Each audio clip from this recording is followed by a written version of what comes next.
everyone, this is Kushal and welcome back to new video. Hoping guys सबैजना सन्चै आरामै हुनुहुन्छ होला। म पनि अब अलि सन्चै छैन, मलाई चाहिँ रुवा लागिरहेछ भनौँ। अहिले चाहिँ म यो के अरे ठुलो भर्याङबाट हल्का माथि ठुलो भर्याङमा हल्का काम थियो, त्यही भएर आएको थिएँ, अलि काम भएन। त्यसपछि म चाहिँ अहिले यहाँ के अरे यो स्वयम्भूमा जान लागिरहेको छु। स्वयम्भूनाथ यो स्वयम्भू एउटा पर्यटकीय दृष्टिकोणले, धार्मिक दृष्टिकोणले, ऐतिहासिक दृष्टिकोणले एकदमै एउटा विशेष ठाउँ हो र त्यो चाहिँ म जाँदैछु। त्यहाँ चाहिँ गुम्बाहरू रहेछ। त्यो स्वयम्भू चाहिँ हिमालतिर छ है, यो जङ्गलमा। त्यसमा चाहिँ अब म जान्छु। जाने बाटो कताटो म खोज्दैछु, एक्लै नै छु म। अब जस म बाटो खोजेर जान्छु। त्यहाँबाट हो जस्तो लागिरहेको मलाई। धेरै टाढो रहेछ। त्यो पछाडिको चाहिँ आनन्दकुटी बिहा गर्ने रहेछ। यहाँ चाहिँ एउटा बुद्ध धर्मावलम्बी मान्नेहरूले आएर चाहिँ अब के अरे बुद्धित्व हासिल गर्ने भन्छ, हो त्यो चाहिँ गर्ने मान्छेहरू बस्दा रहेछन्।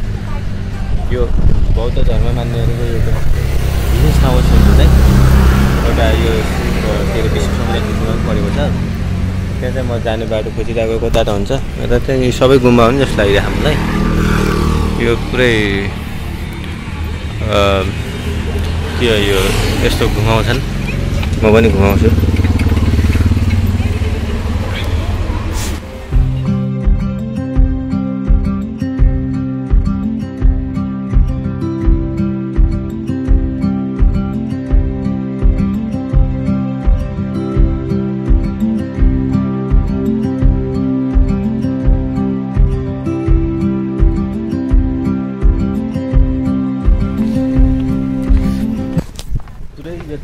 यस्तो तलतिर बाटोमा रहेछ गुम्बा जस्तो।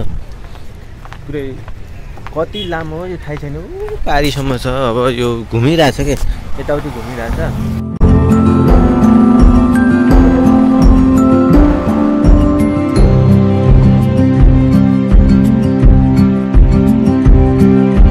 यो माथितिर चाहिँ पुरै जङ्गल छ। जङ्गलको बिचमा चाहिँ अरू के अरे पुरै हाम्रो पुस्ताहरू पनि भनिन्छ के अरे। अब त्यो बाँदरहरू टन्नै पाउन सक्छौँ।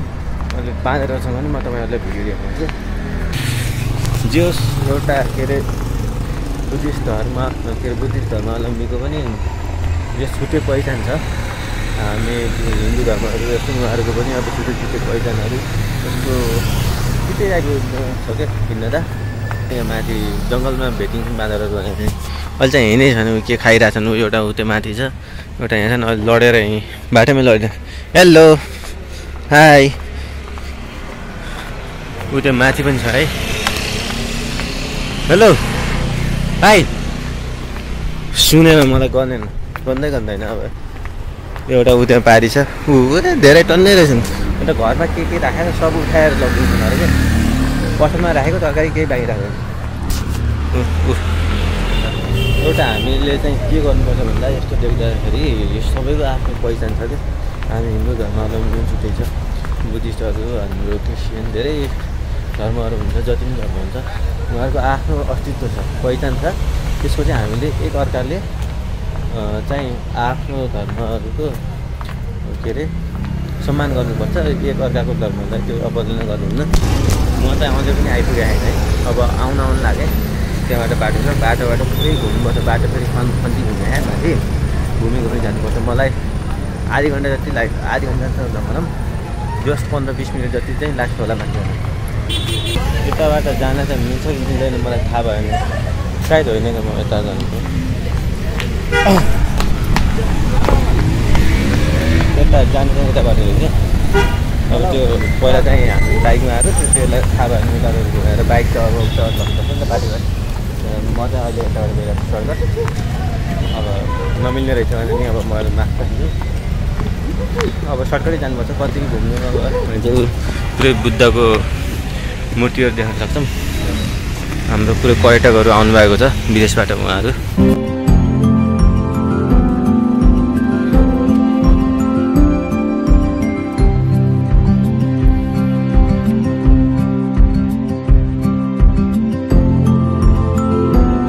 अहिले यहाँ माथि स्वयम्भूको टपमा आइसकेको छु। त्यहाँ चाहिँ यो अब स्वयम्भूहरू अलि टाढाबाट देखाएको देखिन्छ। यहाँ चाहिँ मैले के विशेषता भेटेँ भन्दा नेपालीभन्दा बढी नै बाहिर पर्यटकहरू नै यहाँ आएको जस्तो लाग्यो। पुरै यो काठमाडौँ भ्याली देख्न सकिन्छ यहाँबाट। ठुलो छ। अब यो यतातिर भयो, यता यो सिंहदरबार क्षेत्र धरहरा, यता अरू पशुपति यता छ। त्यसपछि यो यस्तो ठाउँमा चाहिँ आउनुपर्छ किन भन्दाखेरि यहाँ एउटा माइन्ड रिफ्रेस पनि हुन्छ यहाँ आयो भने। अनि धेरै कुराहरू सिक्न मिल्छ। पर्यटकहरूसँग यताउति घुलमिल हुने क्षमता पनि छ। अब यहाँ एनिमलहरूसँग पनि घुलमिल हुन सकिन्छ। Weather of Kathmandu is very good. It's not so hot, it's not so cold. So then everything is, Nepal is very centralized. Only Kathmandu. Because for higher studies, उहाँहरूले चाहिँ अब हाम्रो के अरे टुरिस्ट गाइडले के अरे यहाँको बारेमा के अब भन्दै हुनुहुन्छ, जानकारी दिँदै हुनुहुन्छ। कहिले चाहिँ म उयो सिँढी चढेर पुरै सिँढी चढेर आएको। यता चाहिँ यहाँ अलि के अरे बेच्ने सामानहरू यहाँ राखिएको छ।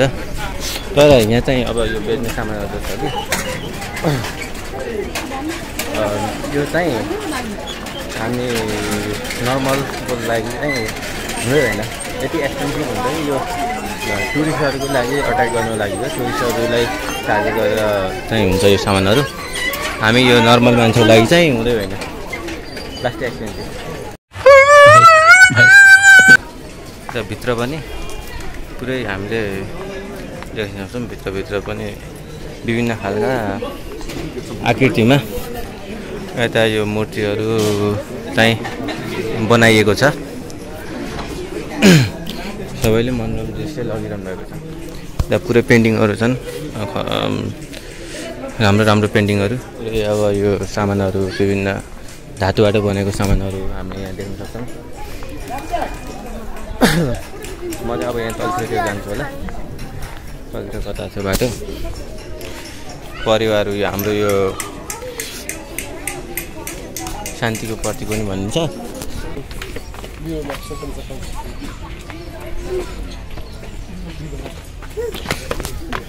हामीले यो काठमाडौँमा बाँदर नपाइने चाहिँ अलि ठाउँै छैन भनिदिनु भयो क्या। हरेक ठाउँमा बाँदरहरू हामी भेट्न सक्छौँ।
स्वयम्भू गरेर पुरै ओह्रालो छ।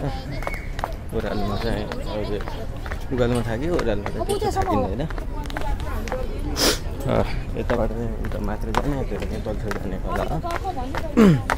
र अब अहिलेसम्म यसो भिडियो हेर्नुभयो, त्यसको लागि धेरै धन्यवाद भन्न चाहन्छु। आगामी दिनमा पनि म अब कतै गएँ भने यसो भिडियो बनाउनेछु भन्ने प्रतिज्ञा गर्दै अब यतापट्टि यो सबको यो मनोरम दृश्यहरूलाई अवलोकन गर्दै म यहाँबाट बिदा भएको छु। हस् त, बाई।